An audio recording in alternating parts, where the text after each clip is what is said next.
সকলে ভালো থাকুন।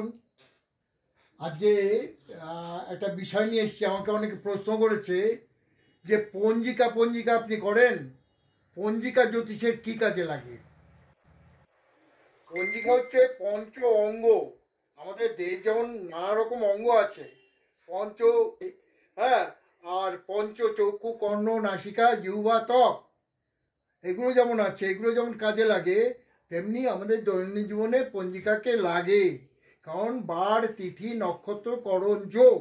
এখন অনেকে বলে যে জ্যোতিষ আমি মানি না, না মানতে পারেন। তা যদি আপনি জ্যোতিষ না মানেন, তাহলে আপনার ছেলের বা মেয়ের যখন অন্নপ্রাশন দিচ্ছেন, তখন ঠাকুরমশাইয়ের কাছে কেন যান?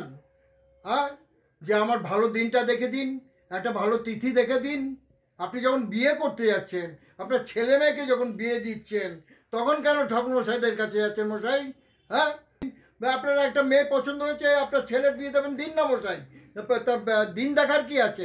দিন দেখতে গেলেই তো পঞ্জিকা। পঞ্জিকা ছাড়া কোথায় চলে যায়? বার তিথি নক্ষত্র করণ যোগ, এগুলো ছাড়া আপনারা পারবেন না। আপনারা মুখে বড় বড় কথা বলবেন, পঞ্জিকা লাগে না, পঞ্জিকা লাগে না। আরে এপিমেরিস অ্যাসেন্ডেন্ট কোথায় ছিল?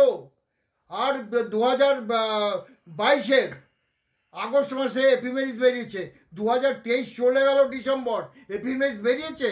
যারা জ্যোতিষকে ভালোবাসেন, জ্যোতিষী করতে চান, আসুন।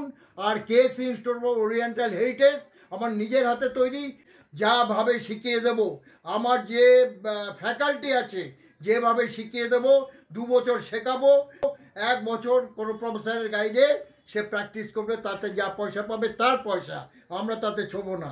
এবং বাজারে যখন ছাড়বো, চা বুক করে ছাড়বো। সুতরাং পঞ্জিকা আমাদের জীবনের অঙ্গ, এটা মাথায় রেখে চলুন।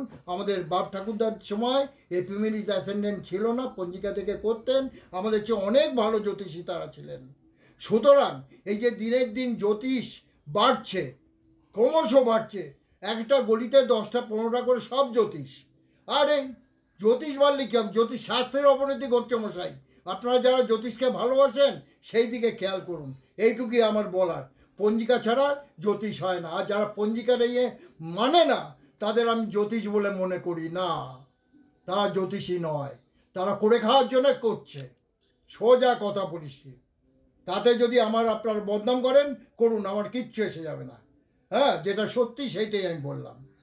আসুন, হাতে হাত মিলিয়ে জ্যোতিষ শাস্ত্রকে উন্নত করি। তার জন্যে KS institute of oriental heritage বসে আছে। কারোর সঙ্গে আমাদের বৈরিতা নেই, কেউ আমাদের শত্রু নয়। প্রত্যেকে নিয়ে আমরা, আমাদের দরজা খোলা, চলুন এগিয়ে যাই। জ্যোতিষ শাস্ত্রের প্রসার ঘটাই, জ্যোতিষের প্রসার ঘটিয়ে লাভ নেই। ওই পচা আলু রেখে লাভ নেই।